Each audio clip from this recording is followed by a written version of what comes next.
Well, hi everyone. My name is Krista Eaton and I paint in acrylic and oil, and I'm sharing with you my tips and tricks on this YouTube channel.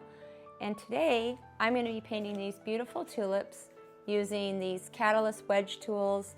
And so this will be my paintbrush mainly for today. So if you're interested in how to use a different tool to create new marks and kind of more lively, bold paintings, then stick around and watch this video.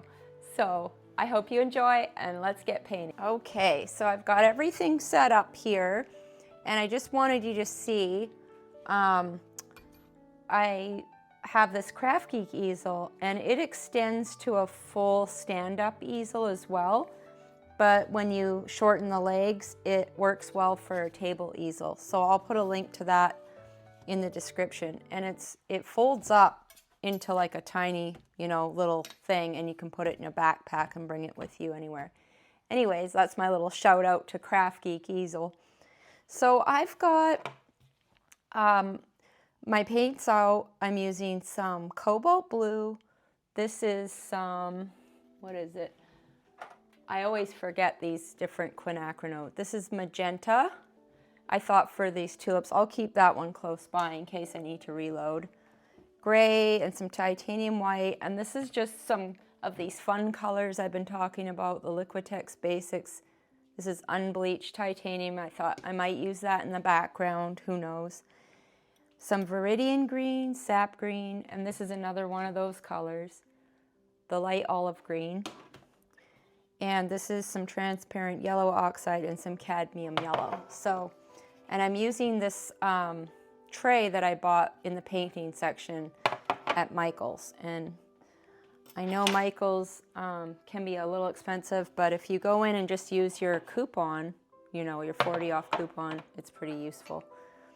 So, to start off, I'm gonna just create like a layer for the background. So I can try, I can try using my brush, or let's see. I had this in my pocket and I couldn't find it. So anyhow, just make sure everything's on the screen. Okay, yeah. So you can apply your background color, with this tool as well, because it can really, it goes on pretty smooth, but I kind of like to use my brush just because as you layer paint, sometimes you want different strokes underneath, but I feel like you can see the difference. The brush carries more water in it, and so you can see that if I don't add more acrylic paint to my brush, the water kind of, dilutes it. I was getting better, almost better brush strokes with the wedge. But anyways, what I was gonna say is I take a reference photo with my phone and I put it up here on my iPad, because then I can see, and I cropped it to a square like my canvas. So that's just a little kind of side note on how I get my reference photo. But sometimes I'll paint from here, but because I'm doing this for a video, there's just a lot going on. I want to just be able to look at this, and this is not an ideal location.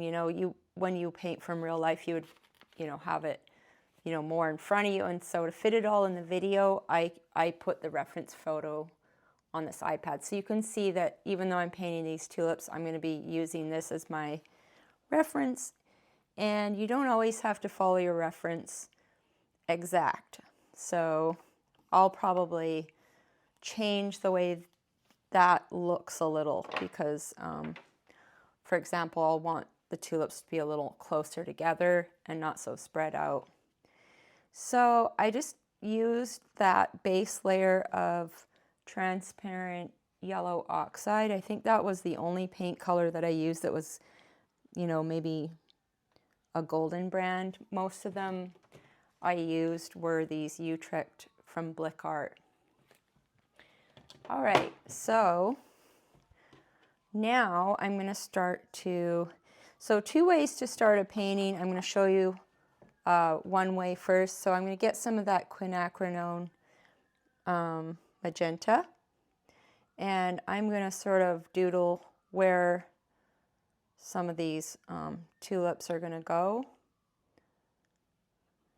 And that way, so you can start with a little drawing.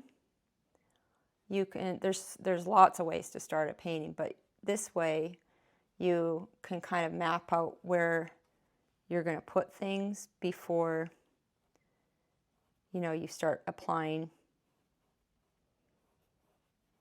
the thicker paint. So you can see I've kind of got those two. They're still close together, but they're bigger. And, you know, I've painted so many tulips, I kind of don't really, I could paint them without a reference photo, you know what I mean? So they're kind of one of my favorite flowers, so.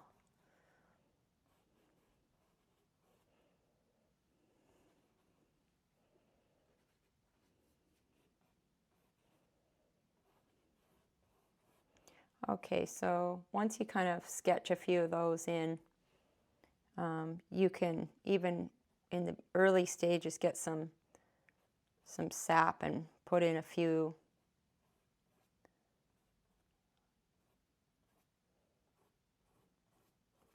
stems if you want. Whoops, I got some Viridian on there. But it's not necessary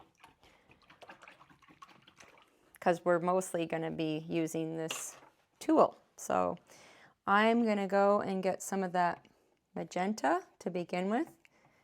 And I'm going to just look at sort of, if I zoom in here so you can see that front petal, and then there's all these other petals to the flower. I'm just kind of looking at that. I can, you know, put that in there.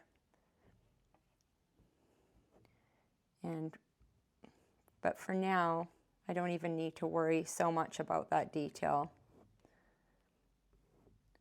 Look at how easy it is to get something going there that is very, I like how expressive the marks are, you know. It's so different than when you use a paintbrush. I'm just, you know, already getting something that is like really almost looks like a finished tulip when you look at these marks. So I'm just, here I'll show you how I'm loading up my brush here. So I'm getting that on there. And then so I got a little, you know, chunk of that on there, and I'm just gonna work that around.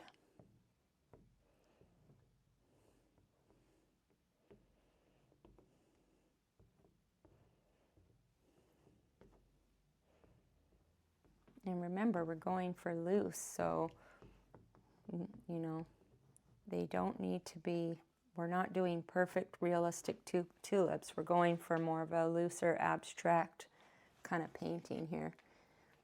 So we can go now and take a little bit of that magenta, and I can add a little bit of that ultramarine blue to it to get a, you know, a darker,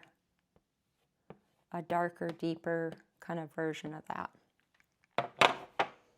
So I'm going to now just add a few of those internal petals, just kind of looking at some of those shapes there, and some of the dark, you know, parts of the outside petals as well.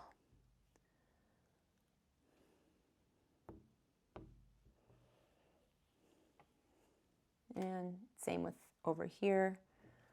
I might have to move this over a little.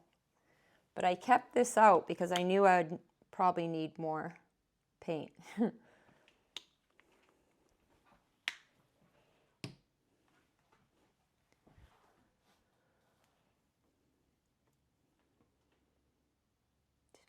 Make sure this, I don't block my painting.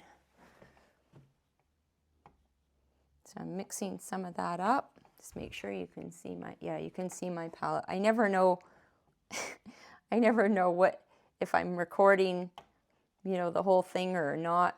So sometimes I'll eventually one day get there where I can do these recordings a lot better, but you got to start somewhere. So I'm putting in some darks. If it's too blue, you know, just go and add more of the magenta. You don't want to cover up all the pink. You just want to show that there's some darker moments in that flower, so there's some shadow and some light.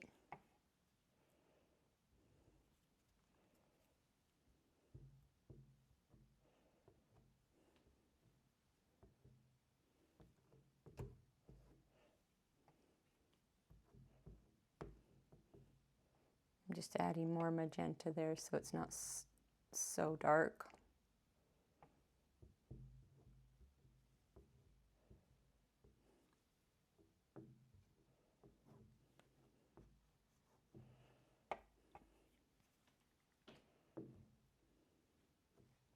Look at that.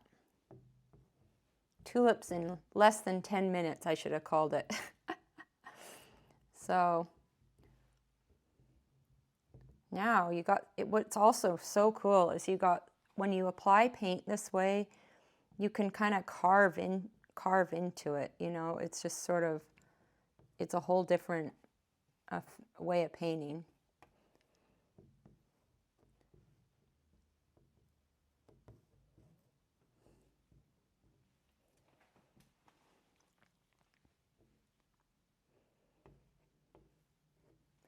And I like to sometimes have hints of color in my painting. So when I go and put a background on, it's kind of a thing I like to do is put in some other, you know, marks of the flower color so that later when I add the greens and everything, you know, you can kind of see it. So I'm going to get more of that pink here.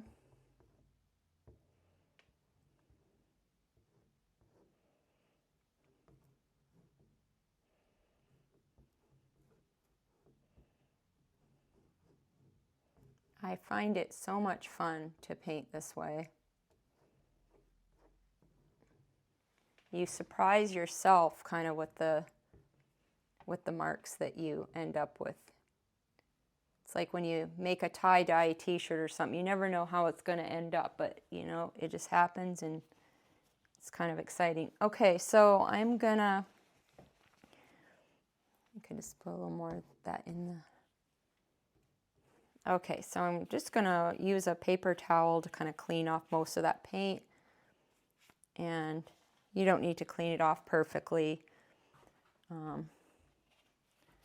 Just kind of dry it off. And then I'm going to mix up.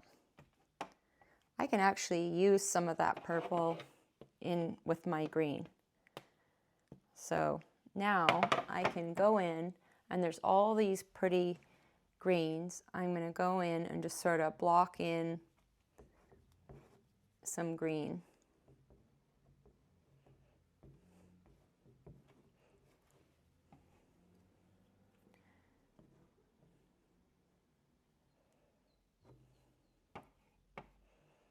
Putting in a petal there, and there's some, you know, they have these curly petals.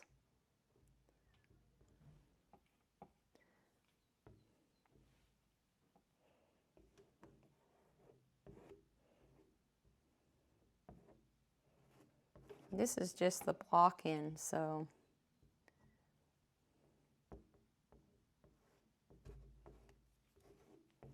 just getting that combined green space in first.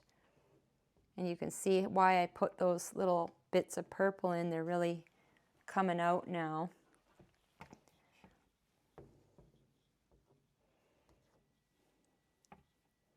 Okay, so the next thing I'm going to do is I'm going to start to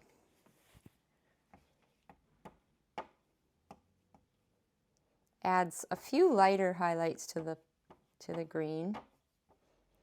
So I can use some of that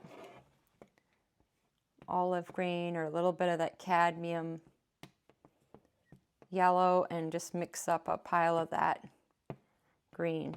I feel like I'm in a cooking show right now. Okay, so I'm just gonna add a little bit of a highlight there.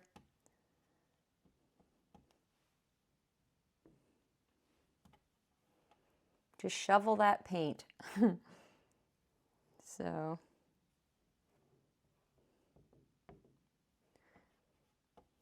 and you may like some of those marks just as the way they look. It's kind of almost like someone poured the paint on there. So you just kind of, you'll find and lose some of these marks, you know. You might keep some, might delete some. I'm just looking at all those different directions that they're going in.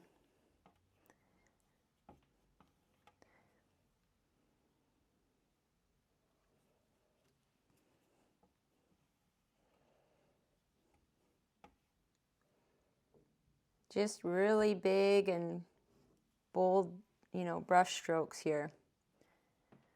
Can add a little bit of that off-white kind of color I have, just to get a few real pale marks.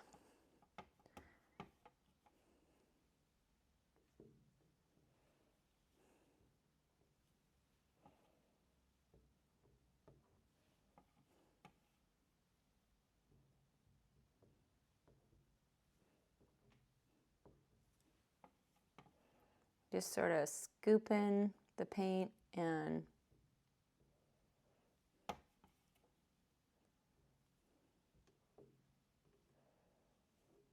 look at that. I don't know if you can see that up close, but watch that. You can take the edge of your palette, your spatula, and erase some, and then that purple shows up from underneath. Really neat too.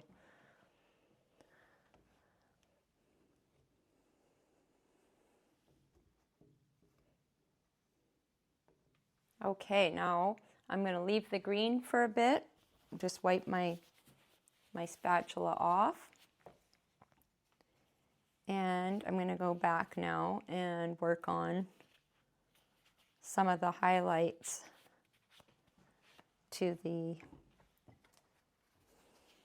tulips. So you can keep using the same spatula. I also have this one. I haven't really tried it out much, but I could try it, but I think I'll just try this. And I also have another tool, this one here, that's a little bit more, you know, it's a little smaller, so you can get more of a precise mark.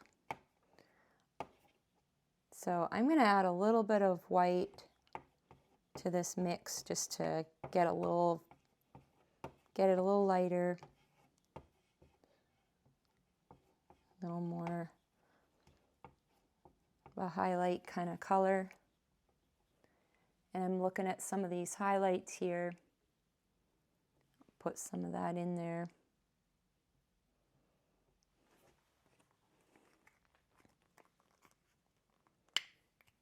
Getting a little more of that paint out.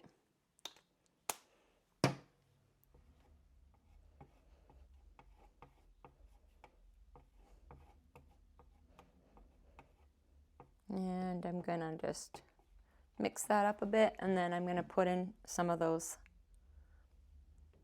little highlights here and there that I see.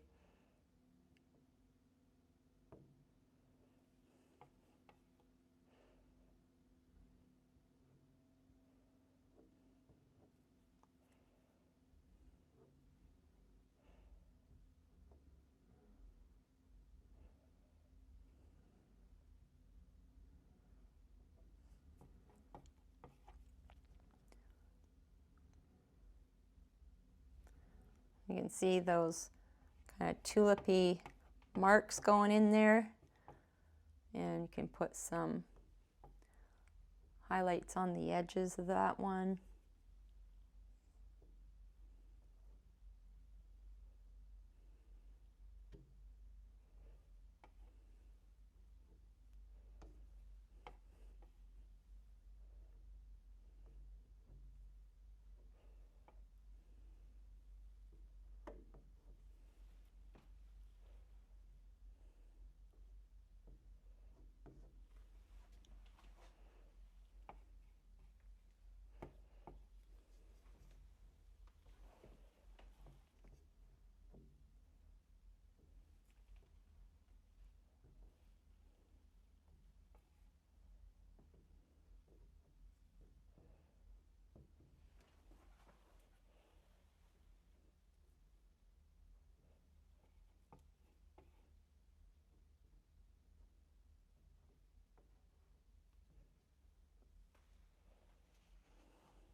Okay, so now I'm going to clean off that spatula again. And I think, I mean, the background color is great as it is, but I mucked it up a little, so I'm gonna go with something a little more lighter, and it's this color I thought would look good. This unbleached titanium. It's like a really off-white I've got out here. And I thought between that and some of this gray to kind of, you know, make it a little more neutral. You can add a little bit of that pink in there, so some of it will have some of that pink in it. You can put that down and it'll kind of look, I think, give it a little contemporary look. You can even lighten it and add a little white to it.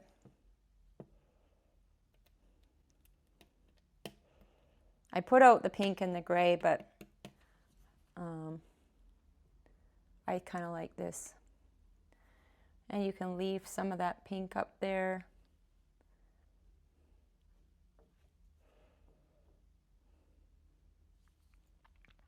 Just sort of block it in. And you know, you don't have to be using just the spatula for this if it's a little tricky. You know, you can go and use your palette knife, a little bit smaller tool, and it'll still make really loose marks, but you have a little bit more control.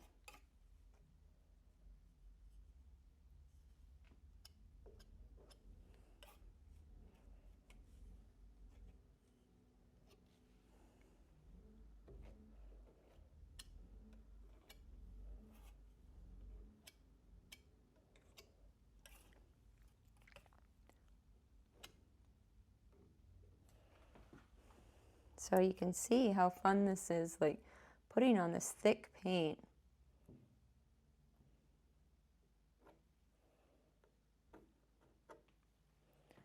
And, you know, just wipe your palette knife off and you can go back and if you paint over something like that.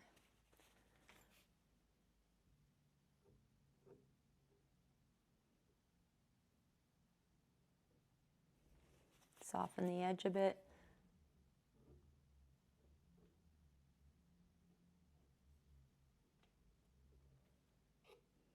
That's it. This is I think it's just a 12 by 12 canvas. So if you work on a larger canvas, it's actually easier to move around the paint. This is a really small canvas for this type of work, but I just wanted to get this little lesson out there for you because I had the tulips and I thought, you know, what the heck, we'll do something with it. And that's just a little white mixed into that magenta, just to get a few real, you know, glittery highlights on there. But boy, look at how quick you can paint something. And you could, you know, make these sort of decorative paintings all night and day. And have fun, you know, just enjoy the whole process. Even if you don't like the end result, you'll get there. You'll get to the point where you get the hang of it, and it'll be easier. But I think even loosening up helps you with your tighter, more controlled paintings that you use like a brush with, if that makes sense. It just sort of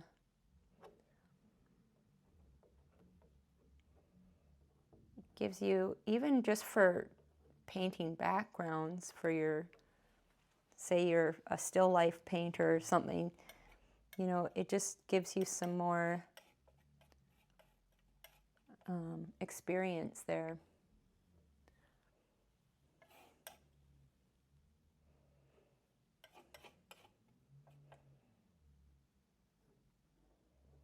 And it's actually kind of relaxing.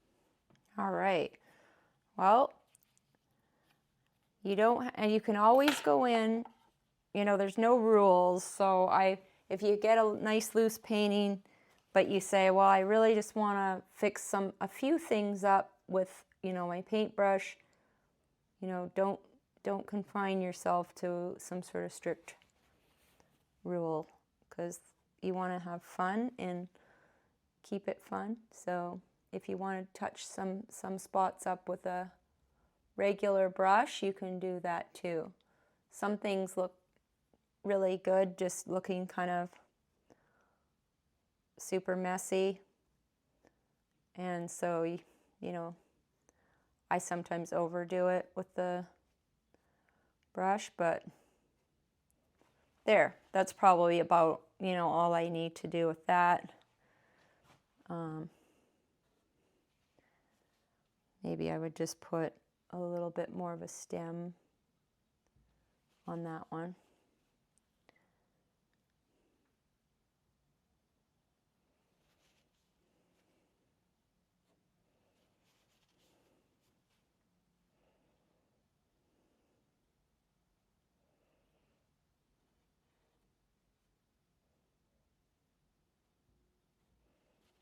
Okay, before I go and start tightening the whole thing up again, I'll stop.